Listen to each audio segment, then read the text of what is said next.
मी मरणारा नाही भेट. एका गरिबाच्या घरातून मी आलोय. मला समाजाच्या लेकराचे किती हालत माहिती आहे. तुम्हाला पद कधी येतील, पैसा कधी येईल, पण एकदा जर लेकी बाळीचं वाटलं झालं, पोराचं वाटलं झालं, तर पुन्हा नाही येणार.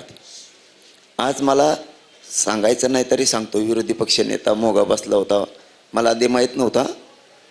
त्यांनी सांगितल्यावर ते म्हणले 3दा माझी पोरगी हुकली आणि कोण बी प्रमाणपत्र निघाली तर मोठ्या कॉलेजला माझी पोरगी लागली. विरोधी पक्ष नेता याच व्यासपीठावर म्हणला, मला माहीत पण नव्हतं. गरीब श्रीमंतांसाठी किती आरक्षण महत्त्वाचं आहे आत्ता हे लोकांना कळायला लागलंय. म्हणून माझं म्हणणं आहे, मी मरायला भेट नाही. सरकार बैठका घेत आहे, वेळ काढूपणा करत आहे. मी खुला चॅलेंज दिलेलं आहे. तुम्ही देवेंद्र फडणवीसने मला इथं गोळ्या घातल्या तरी मी मरायला तयार आहे. त्याने मला जेलला उचलून दिलं तरी माझं जेलला मरण उपोषण सुरू राहणार आहे.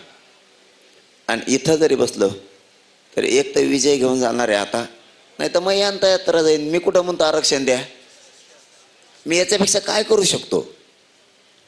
माझ्या समाजासाठी मी इतकं झटतोय, इतका मी उपाशी तापाशी राहतो, इतकं रक्त चालतो. पोरं बाळं लेकरं बाळं मोठे व्हावेत म्हणून मी झटतो. मी माझं पूर्ण शक्तीपणा लावू शकतो ना. सरकार देणार का नाही त्याचा प्रश्न. पण तुम्हाला एक सांगतो, सांगायचं नव्हतं पण सांगतो. जर असंच होत राहिलं आणि जर मुंबईत पोरावर कुठं काठीनं फिटीनं जर मारलं तर जवाहरपासून मुरबाड शहापूरपर्यंत, शहापूरपासून कल्याणपर्यंत, कल्याणपासून पनवेल घनसोलीपर्यंत, तिथून पलीकडचा जो परगणा आहे सगळा महाडपर्यंतचा पूर्ण महाराष्ट्र कधीच सुरू होणार नाही.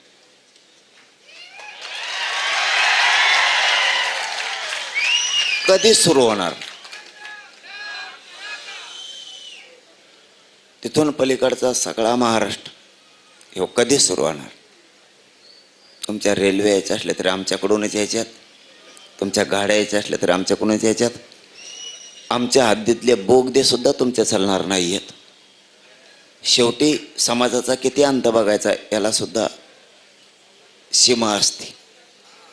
माझा समाज आज नाही लढत, 45-40 वर्ष झालं खस्ता खातोय.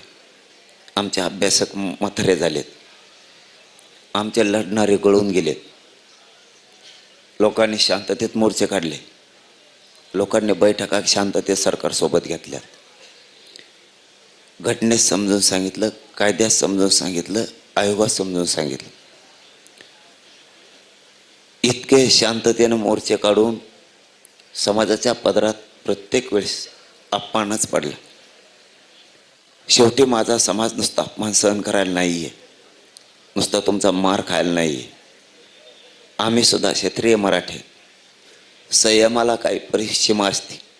किती दिवस सहन करायचं, त्याचा कोप काय होईल, त्याचा विद्रोह काय असेल याचा विचार नाही केला जात. माणसाची एकदा मनस्थिती जर ढळली, आपल्यावरती 45 वर्षापासून नुसता घाणेरडा अपमानच होतोय, घाणेरडी वागणूकच दिली जाते. त्यावेळेस मेल्यातला समाज सुद्धा क्षत्रियाचं रूप धारण करतो, लक्षात ठेवा. आणि मग त्याचं अकराळ विक्राळ रूप नाही रोखू शकत कोणी.